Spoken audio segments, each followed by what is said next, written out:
Hello and welcome. Today I have a small card share for you. I've been working really hard to kind of whittle down some of the projects that I had half started. I have piles and piles of stuff that I've colored and die cut, and I just try to pull them all into cards now during my spare time.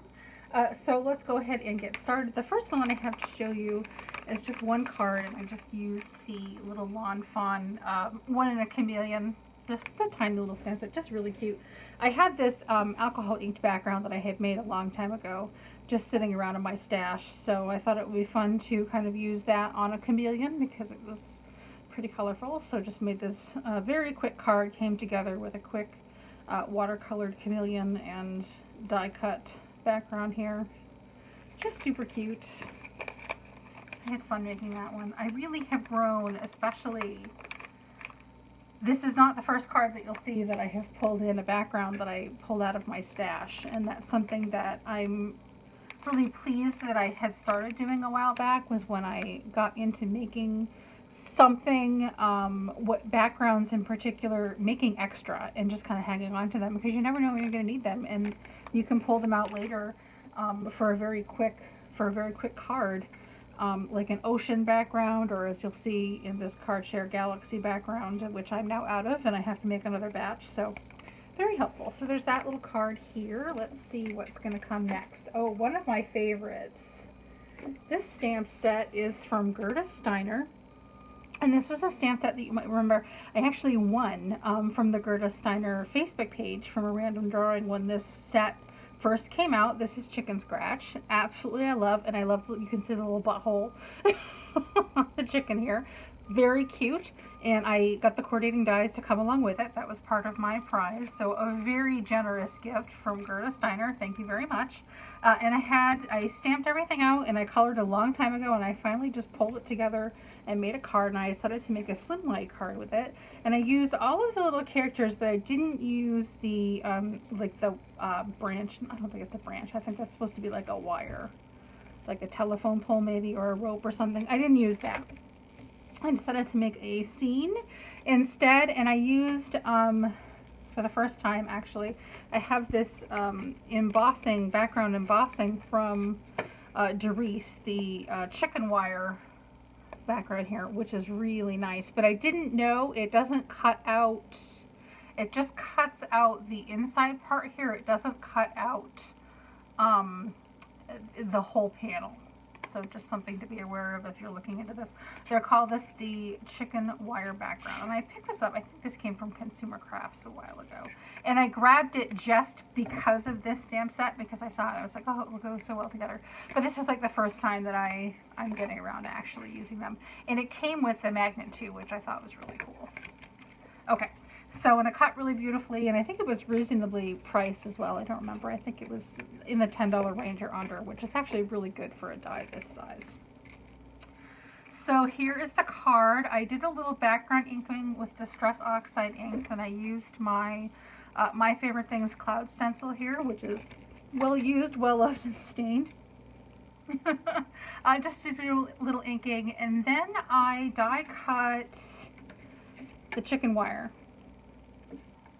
And I glued it. I wanted to make it seem like the chickens, the animals, were on both sides of the fence, the front and the outside of the fence. So I die cut some hills from some Stitch Hills using my Lawn Fawn Stitch Hillside die on some Bristol Smooth, and I did some more inking on that as well, just to kind of get the different colors of the ground. And I put one down to be behind, and I put a couple of the characters, these chickens and a little chick in the back. And then I used my my spray adhesive. I'm using right now the Elmer's Craft Bond, which I actually don't recommend, but I am trying to use it up on the back, just because I thought if I, oops, sorry, dust, that little piece of dust is coming from my bottle. You can see that I don't use it very often. It's very dusty, but I am trying to use it up so that I can get something else. I'm definitely in use up mode right now. I was afraid that if I put little, because it's so fine, just super, super thin, I was afraid that if I used little dots of glue that it would ooze out and it would dry. And I know that my glue would dry clear, but I didn't want the little bumps. I just didn't want it to look bumpy. So So that actually worked out, and when I pressed it down, and then I took a piece of scrap paper and I put that on the top here and just kind of pressed it down so that my hands wouldn't get sticky. And then I let that dry, and then I cut off the extra, and then I attached 2 more little hill pieces and a sentiment and the rest of my little coloring here. I just thought that would be fun. I'm having a ball with these slimline cards. I will say though that it takes more elements to fill a slimline card. Well, duh. I mean, obviously, there's a little bit more surface area than on an A2 card. But I'm really enjoying it. And I haven't done any this orientation yet, and I was just thinking some things I could do with that. But anyway, so that is Gerda Steiner Chicken Scratch. What else is next? Let's get this out of the way. I have using the Lawn Fawn Swan Soiree, and I believe this was from the spring release, and I'm just now kind of now getting around to it. Here is the stamp set. Of course, I have the coordinated dies because I'm lazy and I hate fussy cutting.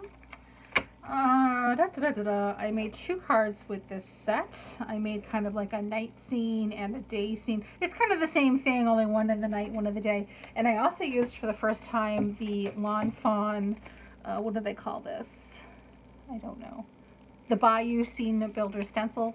I don't have the Bayou die that they came out with a couple years ago, but they came out with this 2-piece stencil set where you can do like the vines and then the leaves that go on it. This was my first time using that as well, and I had a little bit of difficulty kind of lining them up on top of each other, but I think it came out gorgeous. Like, it was totally worth it. And I also realized that if they don't line up 100% perfect, that's okay, because it'll just, you know, nature is not 100% perfect. But I really loved the way that it turned out. I did the background with Distress Oxide inks, and then I let them dry completely. And then I wanted to layer the coloring for the little hanging vines on top of that. So, and I wasn't sure, I should have just tried it and to begin with to see, but at first I thought, even though you can layer your oxide inks, I thought it still wasn't going to come out right. The colors would blend wrong and it would mess up. So I actually went over with both stencils and I laid down a layer of Hero Arts Unicorn White pigment ink just to sort of whiten the background so that it wasn't blue what I was laying down, but that didn't work out so well. And I really should have just tried going straight ahead, going into the browns and the greens that I used for the vines, because I don't think that the white made much of a difference, and I think it came out great. So I'm really pleased with the way this works. I would have preferred to have the dye to make really beautiful bayou vines and stuff, but the dyes are expensive. I'm really pleased with the price point of stencils, and I really liked these stencils. They're really nice quality. And you know how you get some stencils and they're a little bit thin, and sometimes when you're inking over them with a sponge or your brush, it sort of catches. I didn't have any issues with that, so I'm really pleased with these dyes. And I actually had a lot of fun making these scenes, and now that I kind of know that, I think as long as it's completely dry, it's okay to try to layer color upon color and try to get something a little bit true. But I'll hold it up a little bit more here. I just really liked the way that it turned out.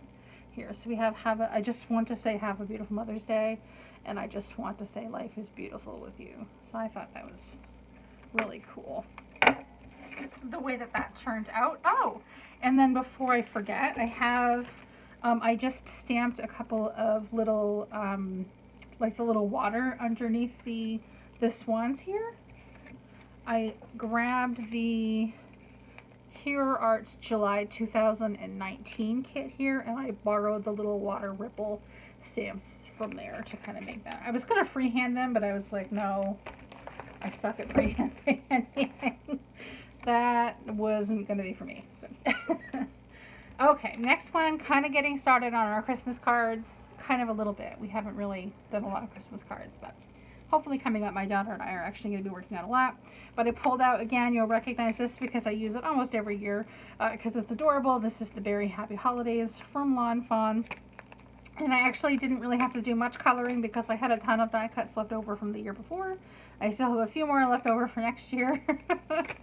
There we go. And let's pull out the card. This is another slimline here. Again, I really wanted to make a scene. I just thought that it was really cute. The same Lawn Fawn stitched hills here, and I did some inking with some dye ink from Lawn Fawn to kind of match the color. The background paper is Lawn Fawn. I did a little bit of heat embossing. I have some with Nuvo and Hero Arts embossing cutter here in the background, and I just have a basic Happy Holidays, best wishes to you and your family here. Just really cute. I really love the way that this one turned out too. I love the color palette I really enjoy as well. So there we are with that one. And last but not least, I have a little pile of cards.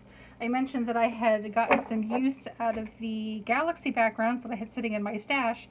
The last time I made a bunch of Galaxy backgrounds, I made a ton of extras, and I had 6 extras, so I made 6 more space cards. So now I'm going to have to make another another batch of Galaxy backgrounds just to have in my stash. These are all kind of, they're more or less the same thing, just a bunch of different die cuts that I had sticking around. And actually, I've mentioned before, this is also the year of kind of just trying to use up what I have. I have some holographic paper that I got at the Dollar Tree a long time ago, and I kind of use that to mat with it just to give it a little bit of sparkle, just trying to use some of that up.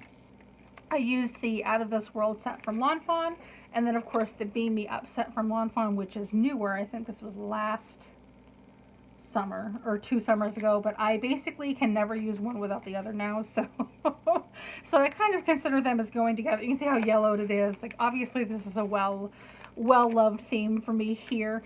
And for the very first time, I used the Trinity Stamps stencil. This is called the Crater Layers, and I used it to make the craters of the planet underneath. And I know it's a little bit hard to tell because I've covered them up, but I actually, by the time this video airs, I will have photos on my Instagram, and I'll link that down below. My Instagram, I'll have some photos of kind of the process of how I was working with this. Basically, I stenciled onto some Bristol smooth paper, and this stencil is really great because it has all 3 of them, like on one, all 3 stencils on one stencil. So let me just borrow a piece of white paper here. So first you lay down your stencil and you do the big part, and then you line this up over on top of that one, the second one, and then you line this one on top. So I experimented a little bit with different color themes and stuff, and you'll be able to see on Instagram. I have some photos of the progression of that. Love it. My absolute only complaint, and I shouldn't even say it's a complaint, but my request from Trinity Stamps is I would love a bigger one. I would love to make like half of a moon or something, a whole half of a planet, and not just like a tiny little slice of it. Because I had that much fun making it, and I didn't think that I would. So, excellent stencil from Trinity Stamps. My first stencil from Trinity Stamps. Love it. Do the same. Sorry, I think I must have had a cat on my desk at some point because I'm finding like random hairs everywhere. Basically, more or less the same thing, just some more birthday cards from my stash / my Etsy shop. Stamped, I used some Nuvo glaze where there would be glass, just for a little bit of fun pop here, like on the helmets and the windows of the rockets, or on the spaceship. And then this spaceship here, I just used some glaze, and I can kind of see that the glaze turned yellow a little bit underneath, so that's not super. But that, oh, you know what? It's probably because there's some yellow Distress Oxide ink in the background of this. And I think maybe I have activated that. So if I had to do this again, I probably would skip Nuvoing over the actual die cut, over the background of the die cut. But see, this one didn't come out that bad, and this one looks just fine. And I did some little dots of black Nuvo drops on the alien's eyes, just to bring a little shine out, and a couple of spots of Nuvo drops and random gems, just trying to bring a little bit more interest to the fun backgrounds. So that is it for my mini card share. I hope that you have enjoyed. And again, I'll have my link to my Instagram down below if you want to see a better look of some of these backgrounds that I made with the Trinity Stamp stencil. Thank you very much. Take care, and we'll chat again soon.